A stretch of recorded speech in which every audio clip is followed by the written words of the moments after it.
السلام علیکم ورحمۃ اللہ وبرکاتہ۔ عبادت کی برکت کا واقعہ بیان کیا جاتا ہے کہ ایک شخص نے ایک غلام خریدا۔ غلام نے مالک سے کہا، اے آقا، میں آپ سے 3 شرطیں چاہتا ہوں۔ پہلی شرط یہ ہے کہ جب نماز کا وقت آ جائے تو مجھے نماز سے نہ روکیں۔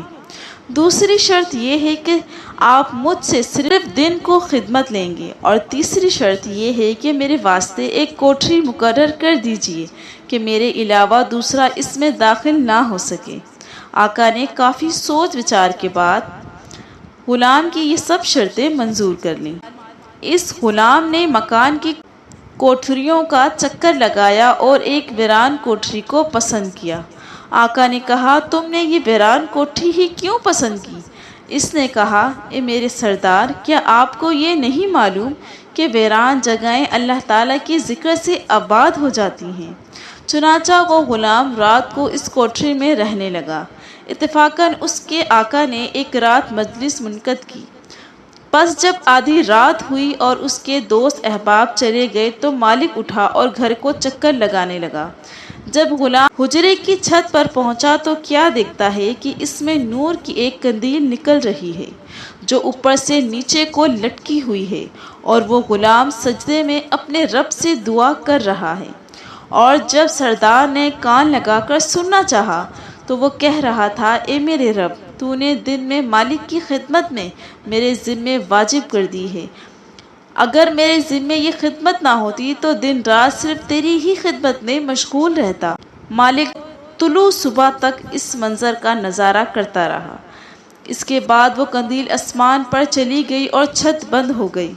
مالک نے اپنی بیوی سے یہ واقعہ بیان کیا۔ جب دوسری رات آئی تو مالک اور اس کی بیوی حجرے کی چھت پر پہنچے تو دیکھا کہ قندیل لٹکی ہوئی ہے اور غلام سجدے میں سر رکھ کر مناجات میں مشغول ہے۔ اگلے دن میاں بیوی نے غلام کو بلایا اور اس سے کہا، تو اللہ کے واسطے آزاد ہے، تاکہ تو اس ذات پاک کی عبادت کے واسطے فارغ ہے جس سے تو معذرت کرتا ہے۔ اور ان دونوں نے غلام کو اس کی ان کرامتوں سے باخبر کیا جو انہوں نے گزشتہ رات میں دیکھی تھی۔ غلام نے یہ سن کر دونوں ہاتھ اٹھائے اور کہا کہ اے میرے معبود، میں نے تجھ سے دعا کی تھی کہ میرا راز کسی پر نہ کھولیں اور حال ظاہر نہ کیجیے۔ اب جب کہ آپ نے اس کو فاش کر دیا تو میری روح قبض کر کے اپنے پاس بلا لیجیے۔ چنانچہ وہ مردہ ہو کر گر پڑا اور اس کی روح آسمانوں کی طرف پرواز کر گئی۔ اللہ تعالیٰ اس پر رحم فرمائے، آمین۔ اس کے ساتھ میں ایک نقطۂ نظر، رزق کو تنگ کرنے والے امان۔ ایک مرتبہ ایک شخص سیدنا علی مرتضیٰ رضی اللہ تعالیٰ عنہ کے پاس آیا اور کہنے لگا، اے علی رضی اللہ تعالیٰ عنہ، میں بہت مالدار تھا، پھر اچانک گھر سے رزق جانے لگا، چلتا پھرتا کاروبار بند ہونے کے قریب آ گیا، مجھے کچھ سمجھ نہیں آ رہا میں کیا کروں۔ جس کام میں ہاتھ ڈالتا ہوں وہ بند ہو جاتا ہے، اگر سونے کو بھی ہاتھ ڈالتا ہوں تو وہ مٹی بن جاتا ہے۔ جب یہ شخص اپنے سارے شکوے سنا رہا تھا تو سیدنا علی مرتضیٰ رضی اللہ تعالیٰ عنہ اس کی کمزوری سمجھ گئے اور فرمایا کہ اے شخص، تو اپنے گناہوں کو ترک کرنا شروع کر دے۔ تو گناہوں کو ترک کرنا شروع کر دے گا تو تیرے گھر میں رزق آنا شروع ہو جائے گا، تیرے اٹکے ہوئے کام ہونا شروع ہو جائیں گے۔ وہ شخص کہنے لگا، آپ مجھے اشارہ دیجئے میں کیسے گناہوں کو چھوڑ دوں؟